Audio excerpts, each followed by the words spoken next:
You may have experienced it through the lens of the old game, but chances are you have no idea what everyday life was really like on the Oregon Trail.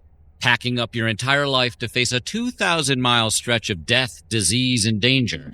Life on the Oregon Trail was actually a lot more exciting and at the same time a lot more boring than you'd probably ever think.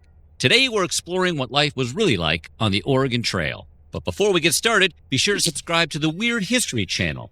Oh, and that's just not enough. Leave a comment and let us know what history you would like to experience. Okay, let's get on this wagon.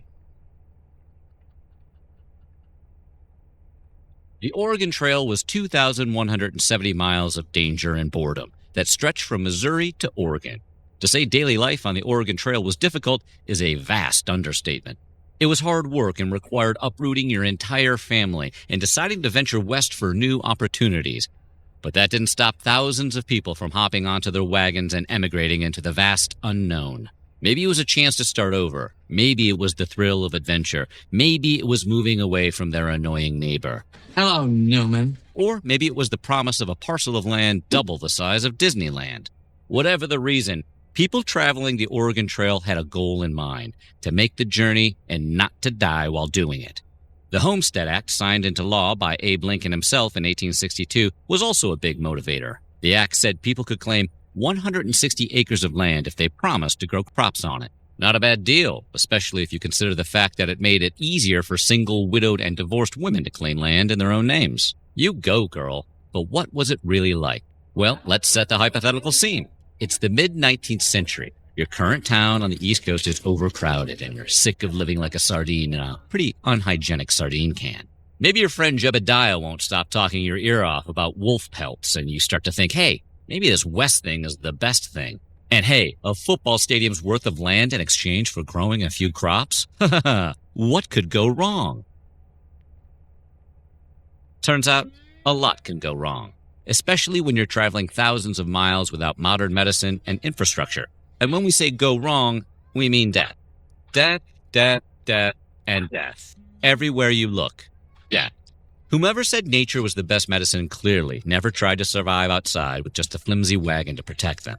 If you died crossing the Oregon Trail, 9 times out of 10, it was from some sort of disease and serious illness. Smallpox, flu, measles, mumps, and tuberculosis could jump through an entire wagon camp faster than you can say yee-haw, and those pioneers could do little to prevent it. One of the most dreaded illnesses you could catch was cholera. It could infect someone at breakfast, and then by the time lunch rolled around, they'd be dead. Cholera. That'll ruin an appetite.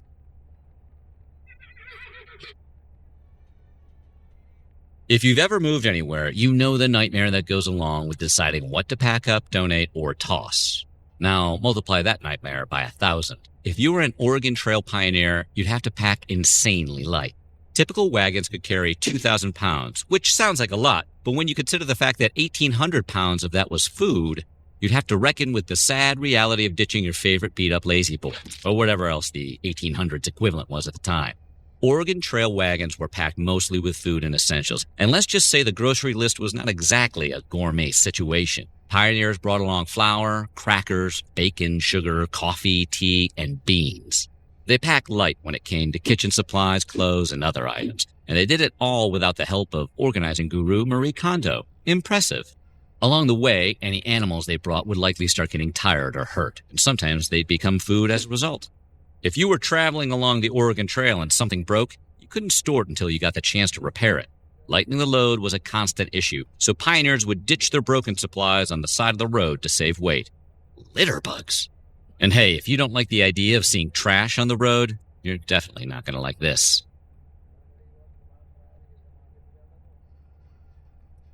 Human bodies and trash were treated the same among the Oregon Trail pioneers, which is to say, they were ditched hastily on the side of the road. When you factor in a much lower life expectancy and lack of medical care, death was just a fact of life when it came to crossing the Oregon Trail. Everywhere they looked, darkness waited. People died from disease, crossing rivers, horses bucking riders, and/or getting crushed by a wagon wheel. Gun deaths were also pretty common on the trail. Other causes of a trail rider's demise included lightning storms, grass fires, hailstorms, snake bites, gunpowder explosions, suicide, and pioneer-on-pioneer violence. If you passed on to the Great Buffalo Bullpen in the sky, the remaining pioneers would bury your body directly onto the trail so animals and wagons could roll right over it. This would help ease the scent if any wolves were looking for a quick snack. Bodies became literal speed bumps on the road. Rest in peace became rest in peace on the trail. If you're hung up on the stereotypes that Native Americans posed a huge threat to the pioneers crossing the Oregon Trail, think again. As pioneers were passing through and settling on land, Native Americans were, more often than not, kind, friendly, and even traded with land-hungry pioneers for goods and food. In the mid-19th century, traveling across the country wasn't as easy as hopping on a Boeing 747 and chomping down on the pretzels for a few hours. Back then, the 2,170 miles from Missouri to Oregon and California would take between 4 and 6 months to complete. Talk about a long, boring road trip.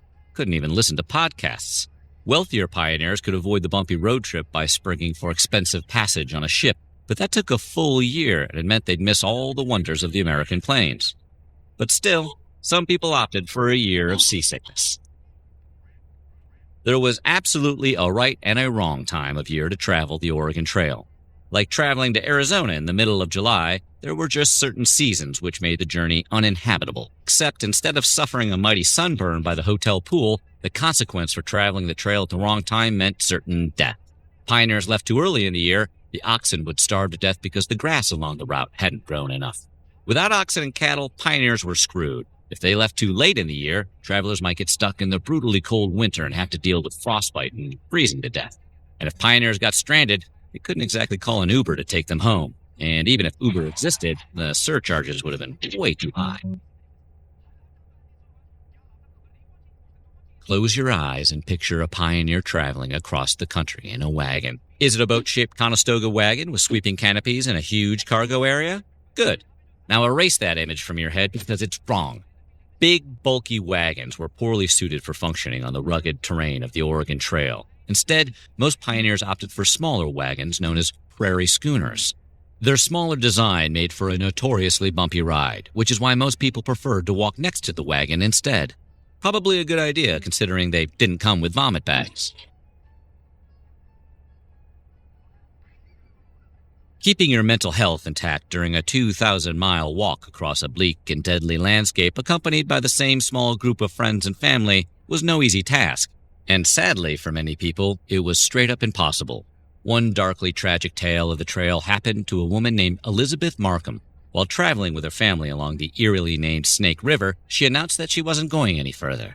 No amount of coaxing could get her to join the group, so her husband was forced to take the wagons and children and abandon her.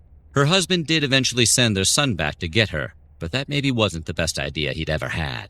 Eventually, Elizabeth returned to the family and promptly informed them that she had killed her son by clubbing him to death. Yikes! Her husband raced back to retrieve the son and found him clinging to life. Upon their return, they found that Markham had set fire to one of their wagons.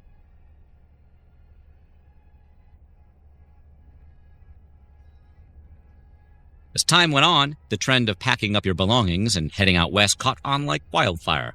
If you were an in-the-know early trendsetter of 1841, you'd leave in a group of 70 for the Oregon Trail. In 1843, however, things really exploded. A group of over 1,000 people left from the Midwest as the cross-country exhibition gained popularity. And in 1845, the number jumped up to 3,000, making it America's hottest new trend, right up there alongside bonnets and the Mexican-American War.